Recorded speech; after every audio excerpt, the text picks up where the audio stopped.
আচ্ছা চল স্টার্ট করি। হ্যাঁ লাস্টবারের মতন বলছি, চল স্টার্ট করি। ক্লাস 10-এর লাস্টবারের মতন স্টার্ট করার কিছুই নেই, আমাদের তার বই থেকে পড়াশোনার কোনো ব্যাপার নেই, সবই হয়ে গেছে ক্লাস 10-এর। শুধু কিছু কথা বলার আছে, কথাগুলো হচ্ছে ক্লাস 10-এর পর দেখ তুই ম্যাক্সিমামই সবাই হয়তো এখানে সায়েন্স নিয়েই পড়বি।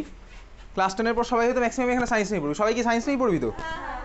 আচ্ছা আচ্ছা সায়েন্স নিয়ে পড়বি, আচ্ছা খুব ভালো কথা। এবারে হচ্ছে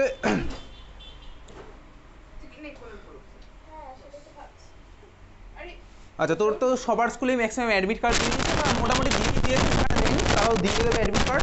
তোদের বোর্ড এক্সামের টাইম হচ্ছে বেসিক্যালি সকালবেলা 11টার সময়, তাই তো? 11টা থেকে বোর্ড এক্সাম স্টার্ট, 1টা অবধি চলবে।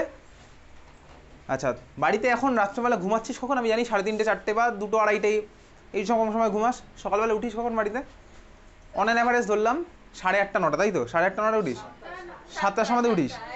রেগুলারলি 7টায় উঠিস সবাই, তাই তো? কটায় উঠিস? 9টা। তুই তুই তুই দিদি প্রিয়া? 9:30। আচ্ছা তুই? 8টা 8:30। আচ্ছা ধর তোর 11টা যদি এক্সাম থাকে, বাড়ি থেকে বেরোবি কখন? আমি বলছি এটা তোর কদিন পরেই আসতে চলেছে, 2 সপ্তাহ পরে এই সিচুয়েশনগুলো আসতে চলেছে। কটায় বেরোবি? আচ্ছা ধর ওরকম তোর 11টা এক্সাম। আচ্ছা আমি ধরলাম হ্যাঁ তোর বাড়ির পাশে স্কুল, সেটা আলাদা ব্যাপার। আচ্ছা আমি ধরলাম অন অ্যান অ্যাভারেজ তুই 9:30টায় বেরোবি, ঠিক আছে? শোন 9:30টায় বেরোবি বা 9টায় বেরোবি ধরলাম। আচ্ছা দেখ তোর তো এক্সাম স্টার্ট হচ্ছে 21 তারিখ থেকে। তোর যদি দুম করে এক্সাম স্টার্ট হয় 21 তারিখ, তুই ধর এখন আজকে ধর 7 তারিখ, তুই 20 তারিখ অবধি একইভাবে যদি তুই হ্যাবিচুয়েটেড রাখিস নিজেকে, দুম করে দেখবি একদিন আবার সেই সকালবেলা 7টার জন্য কষ্ট হবে।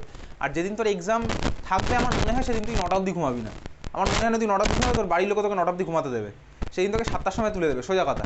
হ্যাঁ তাহলে তুই যদি এখন এই কদিন ধর রাত জেগে পড়ে দেরি করে উঠিস না, তোর সিস্টেম বায়োলজিক্যাল সিস্টেম তো ভাই, বায়োলজিক্যাল ক্লক ওই অর্ডারে কিন্তু তোকে নিয়ে নেবে। কীরকম? ঠিক আছে আমার দেরি করে উঠলে কোনো সমস্যা নেই। আর যখনই তুই এক্সামের দিন দুম করে সকালবেলা উঠবি 7টার সময়, তুই পরীক্ষা দিতে যাবি, তোর কী মনে হবে জানিস? এরকম হতেই পারে 11টার সময় গিয়ে তোর ঘুম পেতে পারে বা কষ্ট হবে লিখতে। কী মনে হয় বলতো?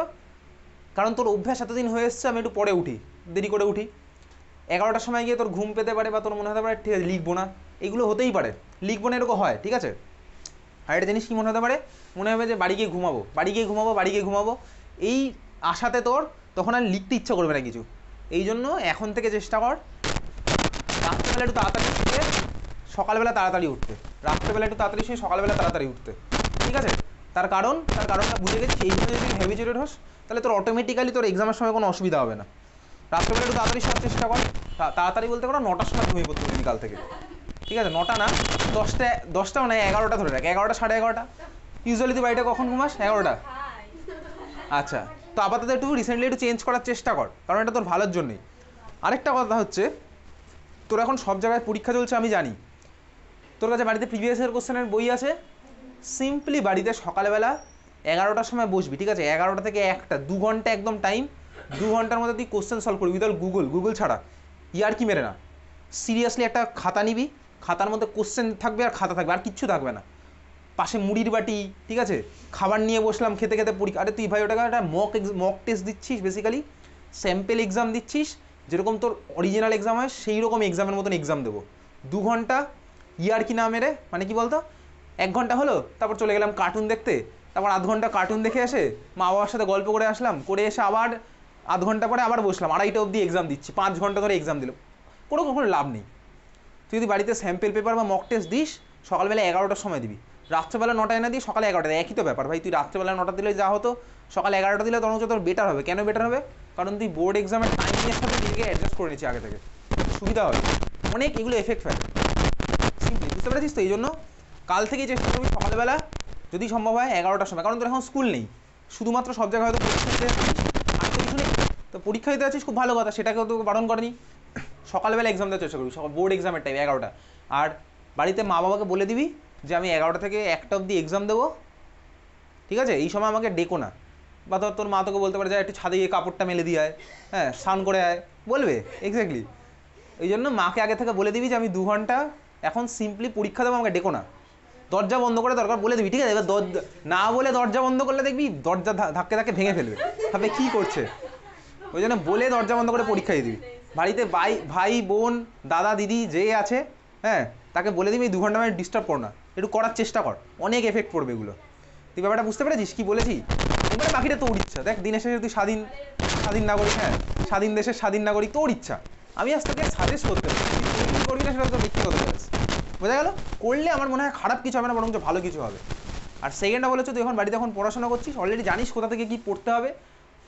চ্যাপ্টার ওয়াইজ বাড়িতে প্রত্যেকদিন রিভিশন করা স্টার্ট কর, চ্যাপ্টার ওয়াইজ ডিভাইস দে, chapter wise specially acid base সল্টের ওই সল্টের পার্টটা। আর জানিস অলরেডি রিয়াকশান নিয়ে তোর অলরেডি আইডিয়া চলে এসছে, আমরা তো ডিফারেন্ট স্কুলের কোশ্চেনও সলভ করেছি, দেখেছি কী ধরনের কোশ্চেন আসছে, ঠিক আছে? তো ওই রিয়াকশান ওরিয়েন্টেড কোথায় কি দেখ, আমরা সারা বই আমাদের অলরেডি বুঝে গেছি যে বই থেকে কোথা থেকে কী কোশ্চেন আসে, এই জিনিস আমাদের একদম ক্লিয়ার, তাই না? 100% না হলে 99.99% ক্লিয়ার আছে, 0.001% থাক আনক্লিয়ার, অতটা আমার ক্লিয়ার আছে। আর আমার মনে হয় তুই ক্লাস 10-এ যেখানে যেখানে পড়েছিস সবচেয়ে বেশি এক্সাম মনে হয় কেমিস্ট্রির এখানেই দিয়েছিস, আমার মনে হয় না অন্য কোথাও আর এত এক্সাম দিয়েছিস কি দিতেও পারিস, আমি জানি না, দিয়েছিস এত এক্সাম দিয়েছিস। বছরের শুরু থেকেই তুই জানতিস যে কীরকম টাইপের কোশ্চেন আসে ক্লাস 10-এ, সেই জিনিসটা তুই বছরের শুরু থেকেই পেয়েছিস। তো মোর দ্যান এনাফ এক্সাম এখানে হয়েছে। এইবারে সিম্পলি তোর বাড়িতে কাজ হচ্ছে নিজের পারফরমেন্সগুলোকে অ্যানালাইসিস করা। তোর বাড়িতে কোশ্চেন পেপার আছে, তোর অ্যান্সার শিট আছে, তুই বাড়িতে সিম্পলি হচ্ছে কোশ্চেন পেপারগুলো অ্যানালাইজ করবি, নিজের অ্যান্সার শিটটা অ্যানালাইজ করবি। এটা তোকে করতে হবে, কারণ অ্যানালাইজ না করলে আমার প্রোগ্রেস হবে কীভাবে? নাহলে তো ভাই যা ভুল 6 মাস আগে করেছিলাম সেই ভুল 1 মাস পরে বোর্ড এক্সামও করবো, 11ই মার্চ না 3rd মার্চ পরীক্ষা আছে সেদিনও ভুল করবো, কোনো লাভ নেই। তুই বিউটাননের স্ট্রাকচার আগের এক্সামে ভুল করেছিস, আজকেও ইনফ্যাক্ট ভুল করলি, ফাইনালে গিয়ে ভুল করবি বিউটাননের স্ট্রাকচার, লাভ কী হলো? কারণ নিজের এক্সাম নিজের অ্যান্সার নিজেকে অ্যানালাইসিস করতে হবে, অন্যকে অ্যানালাইজ করবে না, কোনো লাভ কিছু হবে না। আর ওই একটা বন্ধুকে ধর একটা কোশ্চেন জিজ্ঞেস করলাম, ও একটা উত্তর বলে দিল, আজকে মনে থাকবে 5 মিনিট মনে থাকবে, বাড়ি যেতে যেতে ভুলে যাবো, 1 মাস পরে তো আরোই ভুলে যাবো। আর 1 মাস পরে তো পরীক্ষাও না, পরীক্ষা তো চলেই এসছে, ঠিক আছে? তো বাড়িতে রিভাইজ করার সময় কী কী জিনিস মাথায় রাখবি তোর অলরেডি জানা আছে, খাতা পেন নিয়ে বসবি, রিভাইজ করবি সিম্পলি। কষ্ট না করলে, সোজা কথা হচ্ছে হার্ড ওয়ার্ক না করলে, কিন্তু হার্ড ওয়ার্ক না smart work plus hard work না করলে আউটকাম কীভাবে আসবে? সিম্পল লজিক, একদম কঠিন কিচ্ছু না। নিজে যদি কষ্ট করি, নিজে যদি টাইম ইনভেস্ট করি পড়াশোনায়, ভাই রিটার্নও তো পাবি, সিম্পলি রিটার্ন পাবো। আমি যদি পড়াশোনায় টাইম না ইনভেস্ট করি তাহলে আমি রিটার্ন পাবো কীভাবে? Simple logic. তাহলে পড়াশোনায় টাইম ইনভেস্ট করো, রিটার্ন পাবো। কীভাবে টাইম ইনভেস্ট করবো? পড়াশোনায় ভাই ফোনটা যেন হাতের পাশে না থাকে। তো যদি যত রাজ্যের ডাউট থাকে তো থাকুক, ডাউট থাকতেই পারে, তো ধর মনে হলো অ্যামোনিয়া স্ট্রাকচার, অ্যামোনিয়া কীরকম কালারের হয়, চল একটু দেখি গুগলে, কিন্তু সঙ্গে সঙ্গে দেখার দরকার নেই, তুই খাতায় নোট করে রাখ। পরে বলেছিলাম তোকে 1/2 ঘন্টা তুই টাইম নে, ফোনে যত ইচ্ছু ইচ্ছা দেখার দেখ, তখনই দেখ। সবসময় পাশে ফোন নিয়ে বসে হবে না, পড়াশোনাও হবে না, ফোনটাই হবে বেশিরভাগ। এসব তো ফোনের অ্যাডিকশান তুই জানিস অলরেডি, এগুলো নতুন করে বলার কিছু নেই। আর রাত্রেবেলা ঘুমানোর আগে চেষ্টা করবি গ্যাজেট ইউজ না করার।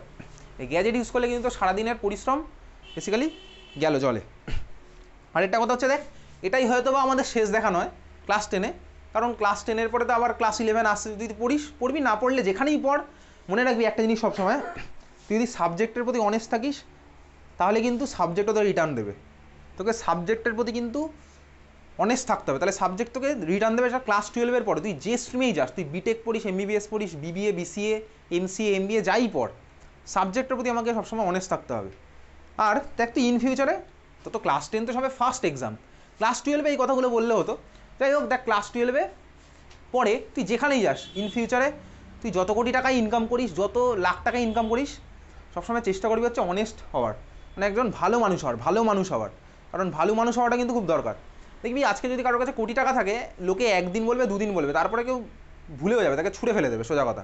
টাকা ডাজেন্ট ম্যাটার, টাকা ম্যাটার করে হয়তো, কিন্তু ভালো মানুষ হওয়াটা খুব দরকার।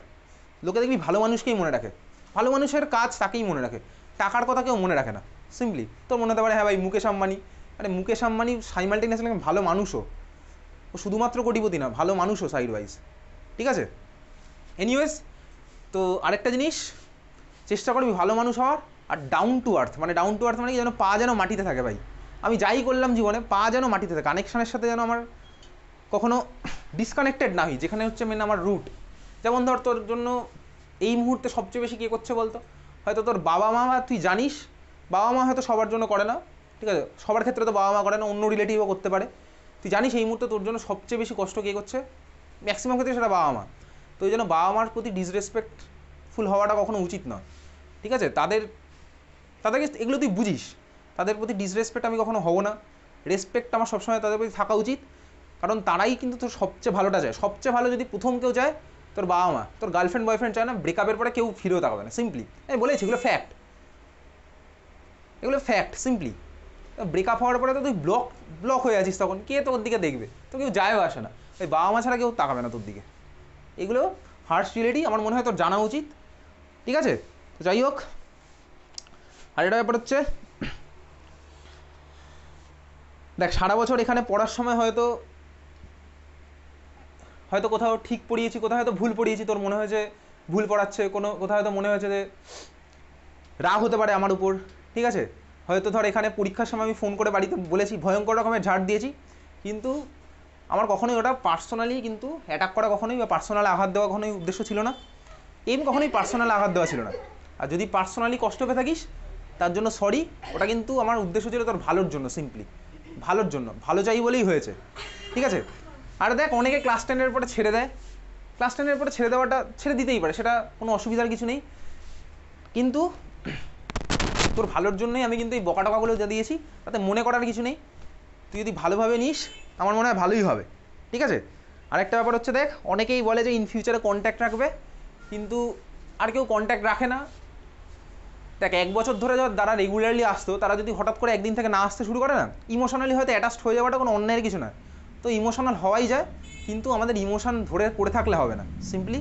কারণ এগুলো লাইফের একটা পার্ট, লাইফের একটা স্টেজ, যেরকম আসবে যখন স্টেজ, সেই স্টেজটাকে তোকে ক্রস করে বেরোতে হবে। কারণ সেই স্টেজটা যদি তুই ঠিকঠাকভাবে বেরোতে পারিস, তাহলে তুই পরের স্টেজে এমনি পৌঁছে যাবি।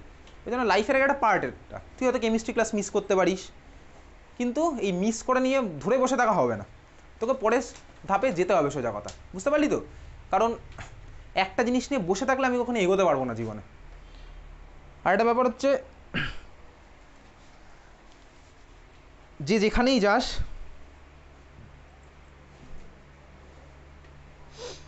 যেটা বললাম, ধর কন্ট্যাক্ট থাকে না, অনেকে বলে যে রাখবে, কিন্তু কন্ট্যাক্টটা রাখে না।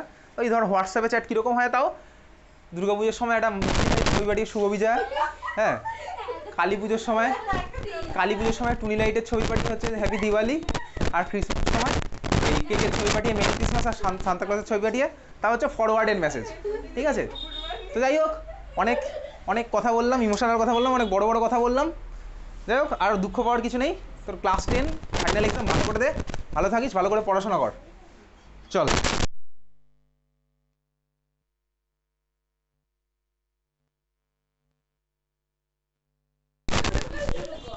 না না না না না কি না